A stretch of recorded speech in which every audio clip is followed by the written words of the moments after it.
అడవి అంతా నిశ్శబ్దంగా ఉంది. సాధారణంగా పక్షుల కిలకిలారావాలు, జంతువుల గర్జనలు వినిపించే ఆ అడవి ఆ రోజు చాలా భయానకంగా కనిపించింది. గాలి కూడా నెమ్మదిగా వీచుతూ, చెట్ల ఆకులు సద్దుగా కదులుతున్నాయి. ఆ నిశ్శబ్దం జంతువులందరికీ భయం కలిగించింది. ఆ అడవిలో ఒక చిన్న కుందేలు ఉండేది. అది చాలా చురుకైనది కానీ చాలా భయపడేది. ఆ రోజు అది బయటికి వచ్చి చూస్తే, ఎక్కడా ఏ శబ్దమూ లేదు. ఏమైందో, అడవి ఎందుకు ఇలా నిశ్శబ్దంగా ఉంది అని అనుకుంది. భయంతో అది తన స్నేహితుడు అయిన మానిని కలవడానికి వెళ్ళింది. మానిని చూసి కుందేలు అడిగింది, స్నేహితుడా, అడవి ఎందుకు ఇలా నిశ్శబ్దంగా ఉంది? నాకు చాలా భయంగా ఉంది. మాని కూడా కొంచెం ఆందోళనతోనే, నాకు అదే అనిపిస్తోంది. పక్షులు కూడా గానం చేయడం లేదు.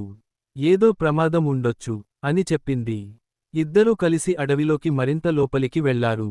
మార్గమధ్యంలో ఒక కోతి చెట్టు మీద కూర్చొని చాలా ఆలోచనలో ఉంది. ఏమైంది కోతీ అని కుందేలు అడిగింది. కోతి చెప్పింది, ఈ రోజు ఉదయం నుంచి ఎవరూ మాట్లాడటం లేదు. అందరూ దాక్కున్నారు.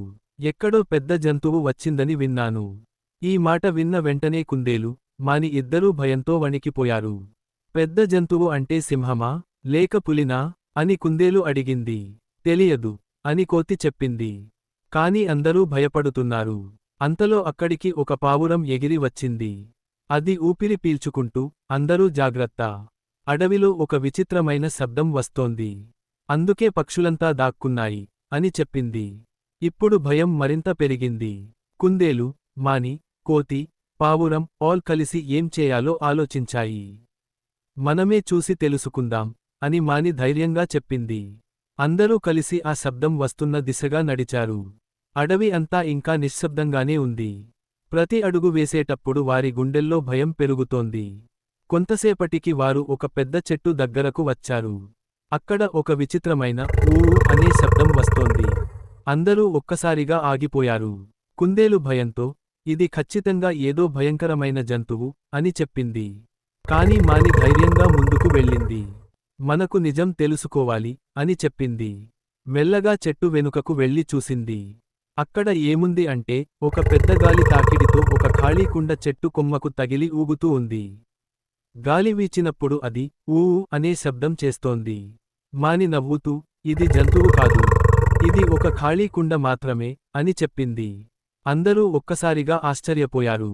కోతి కూడా వచ్చి చూసి, అయ్యో, మనం ఎంత భయపడ్డాం అని నవ్వింది. పావురం చెప్పింది, మన భయం మన ఊహల వల్లే వచ్చింది.